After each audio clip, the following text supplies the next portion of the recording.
बिस्मिल्लाहिर्रहमानिर्रहीम। अस्सलाम वालेकुम डियर स्टूडेंट्स। आज की वीडियो में हम वो क्वेश्चन सॉल्व करेंगे जो FPISC बोर्ड के 10th क्लास के मैथ्स के पेपर का सबसे ट्रिकीएस्ट क्वेश्चन था।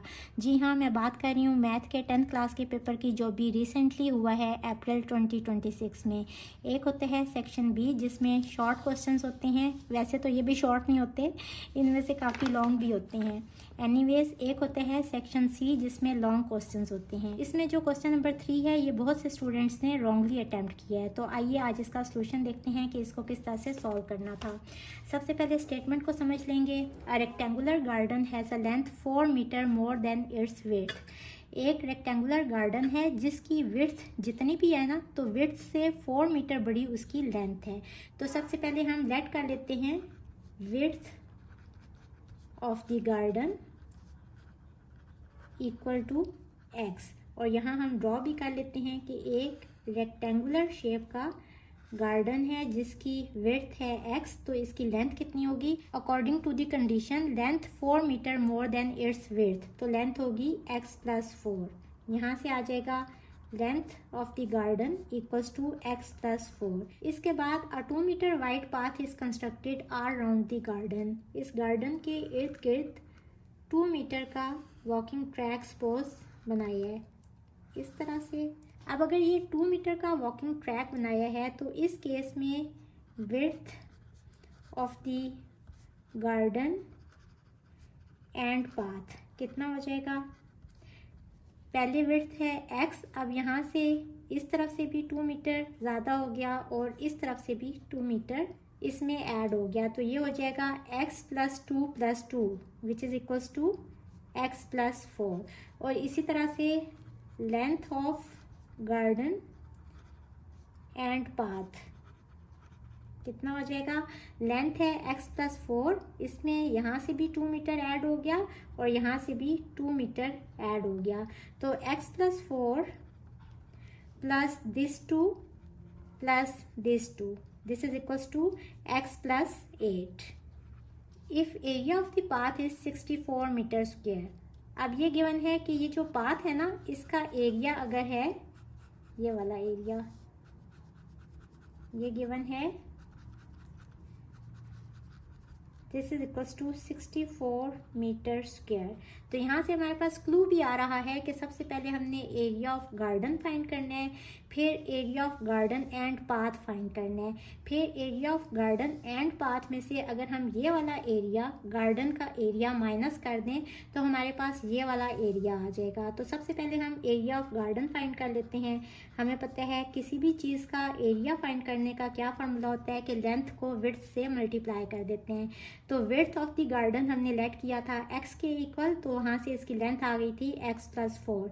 इन दोनों को मल्टीप्लाई करेंगे तो एरिया ऑफ गार्डन यानी कि ये वाला एरिया ये आ गया x इंटू एक्स प्लस 4। अब हम फाइंड कर लेंगे area of garden along with path. अब इस केस में जब पाथ भी कंस्ट्रक्ट हो गया तो उस केस में विड्थ कितनी आई? x plus 4। इसको मल्टीप्लाई करेंगे, इस केस में लेंथ कितनी आई? x प्लस 8 इसके साथ। अब देखें यहाँ बच्चों ने ये गलती कर दी कि इसको उन्होंने इक्वल कर दिया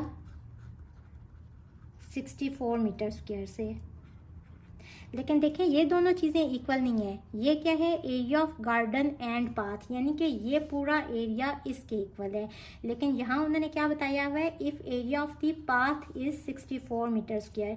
तो हम इस पूरे एरिया को इसके इक्वल तो नहीं कर सकते, तो हम किस एरिया को इसके इक्वल करेंगे? इसके इक्वल किस एरिया को करेंगे कि अगर इस पूरे एरिया में से ये वाला पूरा एरिया माइनस कर दें तो हमारे पास ये वाला एरिया आएगा। तो इसको इसके इक्वल करने के लिए हमें इस एरिया में से गार्डन का एरिया जो है इसको माइनस करना पड़ेगा। अब इसके बाद इसको आपने सिंप्लीफाई कर लेना है। यहाँ हो जाएगा x square plus 4x plus 8x plus 32, और यहाँ माइनस एक्स स्क्वायर और minus 4x equals to 64। X square और माइनस एक्स स्क्वायर ये दोनों टर्म्स कट गई, 4x और माइनस 4x भी कट गया, 8x प्लस 32 इक्वल आ गया 64 के। यहाँ से 8 हम कॉमन ले सकते हैं। x plus 8 equals to 64। दोनों तरफ 8 से डिवाइड करें। यहाँ 8 1 सा 8, यहाँ 8 8 सा 64, यहाँ सॉरी x प्लस 4 आएगा। x प्लस 4 इक्वल्स टू 8, यहाँ से आ जाएगा x equals to 8 minus 4 which is equals to 4, और साथ में यूनिट आ जाएगी मीटर की। अब x क्या है, हमने लेट किया था, x है विड्थ ऑफ द गार्डन, तो ये i equals to x which is equals to 4 metre. और इसी तरह से लेंथ ऑफ गार्डन भी फाइंड कर सकते हैं। लेंथ ऑफ गार्डन है x प्लस 4, x की जगह पे 4 पुट करेंगे तो 4 प्लस 4 इक्वल्स टू 8, और साथ में यूनिट आ जाएगी मीटर की। हमने चूंकि डायमेंशंस फाइंड करनी थी गार्डन की, तो इसकी विड्थ आ गई 4 और लेंथ आ गई 8। यहाँ तक तो हमारा क्वेश्चन सॉल्व हो गया। लेकिन अगर वो क्वेश्चन में हमसे ये पूछते कि find the dimension of garden along with path, तो उस केस में डायमेंशंस क्या होती, उस केस में length of garden and path.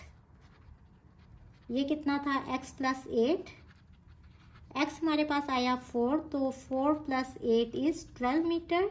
और इसी तरह से width of garden and path, this is equals to x plus 4, x है हमारे पास 4, तो 4 plus 4 equals to 8 metres. Anyways इस क्वेश्चन में हमने डायमेंशन फाइंड करनी थी गार्डन की, सो ये और ये हमारा आंसर होगा।